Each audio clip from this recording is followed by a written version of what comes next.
Good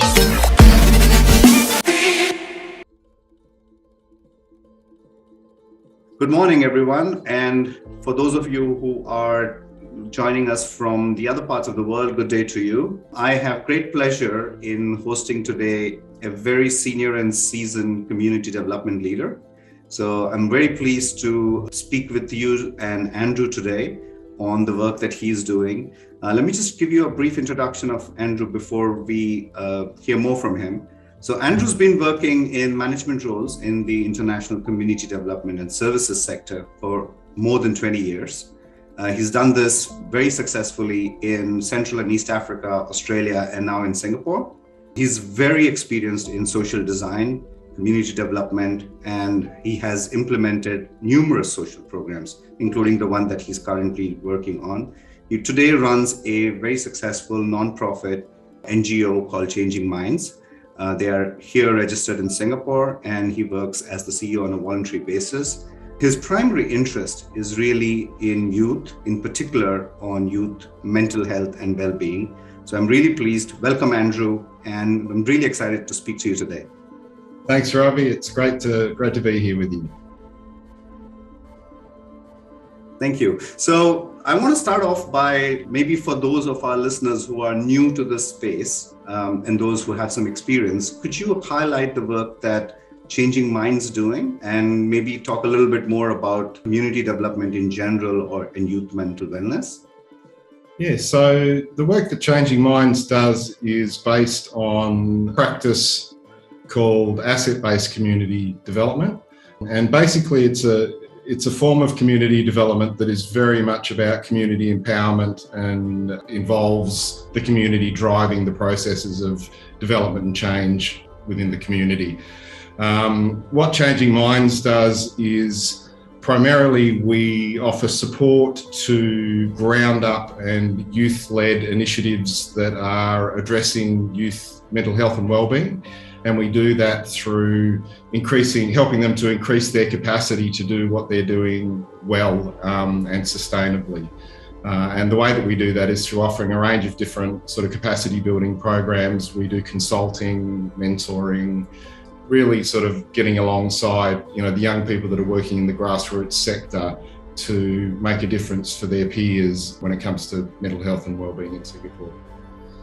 And this is really impactful work. And for those of you who are not aware, I know Andrew from many years now, and he's been very instrumental in helping shape the work that AtPace is doing as well. I've been very grateful for his support, and he was really helping us to create a sustainable platform that we can use for mentoring and for upskilling. So, Andrew, maybe you could talk a little bit more about the trends that you're seeing in the space of youth mental wellness and the way that communities are developing in the light of all that's happening around us. Yeah, I think it's a really interesting area, and there's been quite a bit of change, in the sort of the mental health and wellbeing space over the last few years, and it's been mostly positive change. So unfortunately, sort of historically, there's been quite a bit of stigma attached to the topic of mental health, and that has made it difficult for particularly young people, but anyone really who's struggling with their mental health to know what to do about it, how to seek help, all those kind of things. But what we've seen over the last few years, and particularly among youth and young people sort of in the Gen Z and millennial age group, so sort of that 15 to 30 age group, is a significant increase in awareness about the issues surrounding mental health and wellbeing. And that's been a real positive thing. And what that's led to is, at the grassroots level, a lot of young people starting projects and initiatives that address the topic, starting new organisations and social enterprise. So there's quite a lot actually going on, in the community among young people when it comes to mental health and wellbeing, which is exciting. And I think COVID also has increased awareness within the general community about mental health and wellbeing. A lot of people who normally wouldn't experience mental health issues have found themselves struggling a bit with depression and anxiety and that sort of thing just because of the COVID pandemic. And I think that because of that and because of the increased activity at the grassroots level with young people, we're also seeing mental health addressed in the media a lot more regularly. Hardly a week goes by now that there isn't at least one story in the newspapers or on television about mental health and well-being. So that's sort of where things are at. Where there are still gaps, and I guess one of the main gaps that we're trying to fill is in the application of skills, knowledge and tools to help these grassroots startups and initiatives to be sustainable. There's a lot of good intent, but a lot of these startups without sort of additional support won't be sustainable, and sort of history has shown us that after 1 or maybe 2 years they often cease to exist and to stop operating. And what we want to do is try and help increase the sustainability within that sector so that they can keep operating and operating effectively and make continue to make a difference for their peers and for the community in general when it comes to mental health and well-being. Thank you for that explanation, Andrew. I think the piece that really makes me concerned is the fact that there's a lot going on. Now, not just for, let's say, not just in the corporate sector or not just in companies, but in general in the social sphere as well as with youth. There's a lot of pressure right now, and there's a fair bit of isolation too. And I can imagine why you believe that this is causing a bit of stress in the system. So this is fair. When I first got involved with you, I was really taken by the vision and the mission that Changing Mind has. And I continue to be, tracking and cheering for you because I think it's a really important space. Could you talk a bit more about how, let's say, asset-based community development works? And more importantly, how organizations which are in the space can upskill and make themselves more sustainable with your help? Yeah, for sure. So asset-based community development as a practice has been around for probably about 30 years, at least, in an academic sense. I think the practice itself without the name asset-based community development has probably been around a lot longer than that, probably centuries. But, academia gets hold of it and wants to put a name on it and, create theories around it. So it's been around for a while.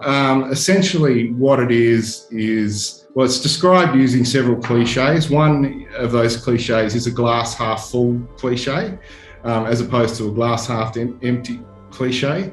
And that glass half full represents the assets in ABCD that exist within every community. So ABCD works on the premise that every community has assets that can be utilised to bring about sustainable change, positive change in that community. And assets often described as head, heart and hands. That's the human assets. So head is the knowledge and the wisdom, local knowledge and local wisdom in particular. Heart is a heart for doing something to make the world a better place. And the hands is the practical, hands-on stuff that people can get involved in to play a role in making a difference. Assets are also bricks and mortar. So they could be places, parks, buildings, community centres, anything like that can be used as a resource. And of course, there's also money. Money is also an asset. But in ABCD, we don't necessarily talk a lot about money, the money side of things. It's there and it has a part to play. ABCD is also, as I said before, it's a community-driven practice. So it involves empowering the community to bring about the changes in the areas that they see as important, rather than traditional approaches to community development, which tend to be top-down. ABCD is a ground-up approach. So the top-down approaches are usually driven by experts, the government, and often they don't involve a lot of community consultation. The experts come in, they decide what the problem is, and then come up with a solution, which is then more or less imposed on communities. Whereas ABCD utilises the community itself to develop the solutions based on their own experience and local wisdom and knowledge and the resources that they already have around them. It's also probably the most effective form of community development. Over the last 30 years, a lot of time has been spent on sort of studying the effects of ABCD, and it most definitely produces more sustainable results. It increases resilience within communities because it does empower communities to be the change that they want to see, to quote Gandhi. And it's just a very effective way of bringing about sustainable and meaningful change around any topic, around any issue within a community. I think that's really powerful, because we have now starting to talk more about how sustainability plays a role in the broader scheme of things. And here you're talking about how can development become a lot more self-sustaining and self-empowering, rather than looking to somebody to come and help you or provide you the resources. Why don't we start with what we have and then build from there?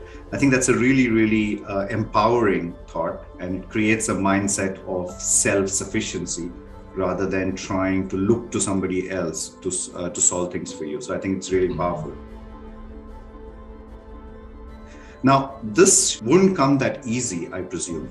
And there is a fair bit of skills and learning in this mix. And this goes back to maybe the two elements that you spoke about, which is how do we get the head and the hands fully ready to follow the heart? So how do you bring that to life? Could you share a bit about upskilling and kind of things that you're doing? Yeah, so I think first and foremost in the process is relationship building. It is quite time consuming, but it's an essential part, I think, of the community development process. And that is building relationships with people from the communities that you're wanting to work in. And they can be people who are already doing stuff, running initiatives or programs or organisations within the community. They can be individuals who just have a desire to see change come about in their community.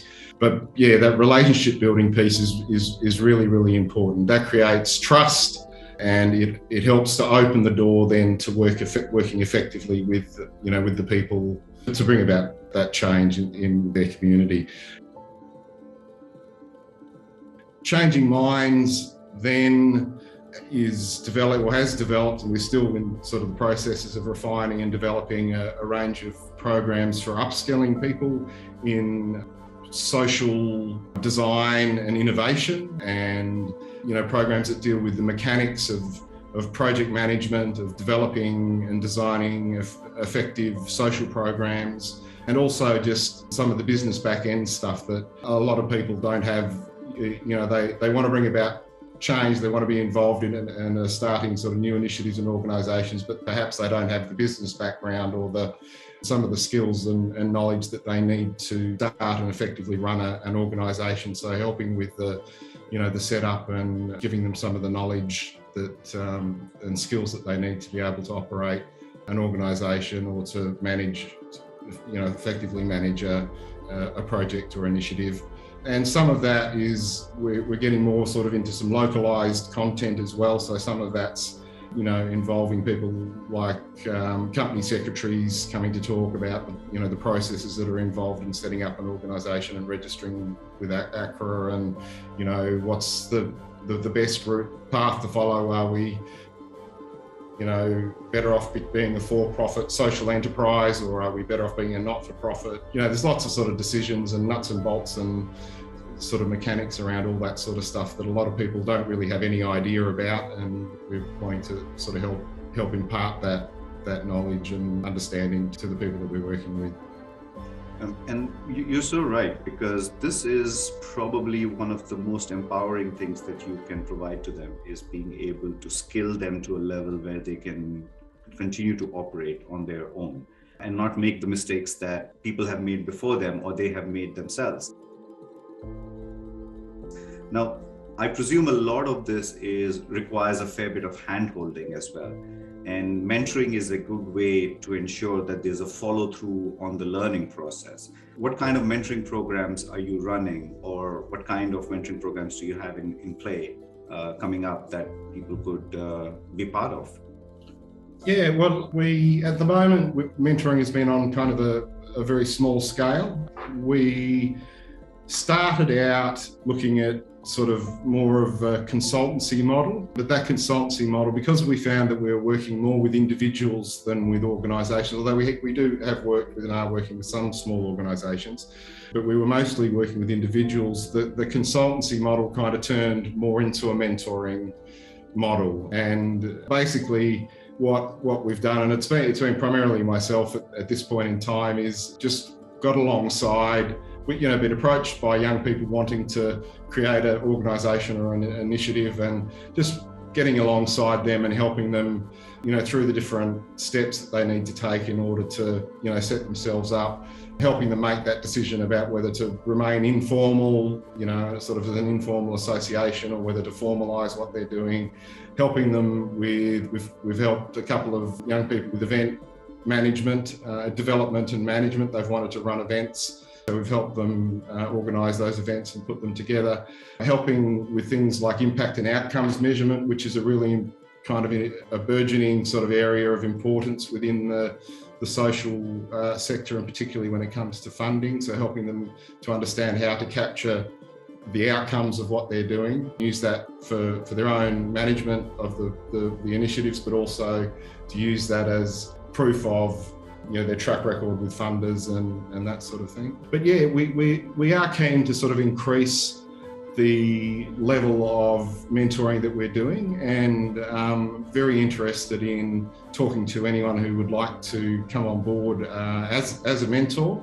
Particularly people who have a heart for the community and for young people, and in particularly, the mental health and well-being of young people. Absolutely. And I think this is a great space to be, because one of the experiences that we've had in the last 1 year of running at pace, as you know, we started with building a micro-learning platform. And then now we've pivoted and we've built it on top of it, a huge mentoring platform, which allows us to capitalize on micro-learning, surveys, skills, and then be able to use that to mentor and create mentoring journeys. And we've had great success in running this for the ASEAN and Asia segment. We're launching the next one again very soon. So I would be really keen to see how we can bring some of those mentors to help with work that you're doing in changing minds, so that can really, fuel this sustainable model that people will be. Youth mental wellness is a really big piece. And I think I just want to come back to that a bit and talk about, there is a current work that's being done to help, let's say, youth in being more aware of themselves and being able to manage some of the pressures that they're feeling. I presume some of it is reactionary, but there is a real big place for early detection. Now, I know that you're very passionate about it. Could you help for those who are tuning in on how this works and what your vision is around that? Yeah, sure. The common mode of operation, I guess, and it's not just in Singapore, it's everywhere when it comes to things like mental health issues and that sort of thing in the community, and by the government, usually is reactionary. It's to react and try and find quick solutions to, what we'd call a wicked problem. It's sort of multifaceted, it's multi-layered, it's not straightforward at all. But what we find is that the focus tends to be on what I call the pointy end. So it tends to be on getting people with chronic conditions into clinical services to support them, and treat them for the conditions that they're experiencing. Whereas not a lot of attention gets put on the other end, which is sort of the upstream side, I guess, where initiatives that actually deal with early identification and early intervention take place. And there's quite a bit of research that's been done to support a focus on early intervention in the mental health space. The figures at the moment, most recent figures for Singapore show or say that young people are most likely to present with mental health symptoms around the age of 14, which is quite young. and that most of those young people, so I think it's about 3/4 of young people that are experiencing mental health symptoms will never actually reach out and seek professional help. For those that do eventually reach out and seek professional help, there's what we call a treatment gap. And that treatment gap on average is between 4 and 11 years. So that means if a young person, hypothetically starts to experience mental health symptoms at the age of 18, they're going to be well, and they do decide to seek help, remembering that most still don't seek help, they'll be well into their 20s, if not their 30s, by the time they seek professional help. And all of the evidence shows the earlier that diagnosis and treatment takes place, the more effective that treatment is, and the more likely it is that the person experiencing the mental health problems will lead a productive life. And so that's why early intervention, early identification, early intervention is really important. One of the things that we would like to see is that treatment gap reduce. And certainly there are different ways, all of them important in their own way, for reducing that. One is raising awareness within the community of mental health, as an issue, and I guess in a sense normalising it. The other is ensuring that young people have an understanding of what mental health is. There's an aspect in which everyone experiences, mental health in some ways. We all at times will have a low day or feel a bit off or feel a bit stressed because we're under pressure with work or whatever. That's normal. And even for those of us that experience those sort of things over a longer period of time, that can be quite normal as well. And we need to ensure that young people are aware of that it's normal, that how these conditions present, what depression is, what anxiety is, what the main sort of symptoms are for the main mental health conditions are, conditions like bipolar and schizophrenia and, those sort of conditions and the mood disorders. And thirdly, ensuring that young people know the pathways for help, that they know where they can go, that trust is increased, that they know that they can go and speak to somebody and know that what they talk about will be held in confidence, and that they can start the ball rolling on getting treatment, whether that's through therapy, through a psychologist or a therapist, or referrals to psychiatrists for more chronic conditions, that sort of thing. And we believe that community-driven initiatives play a really, really important role, because at the community level, at the ground level, that's really the first point of contact for a lot of young people who may be experiencing mental health conditions.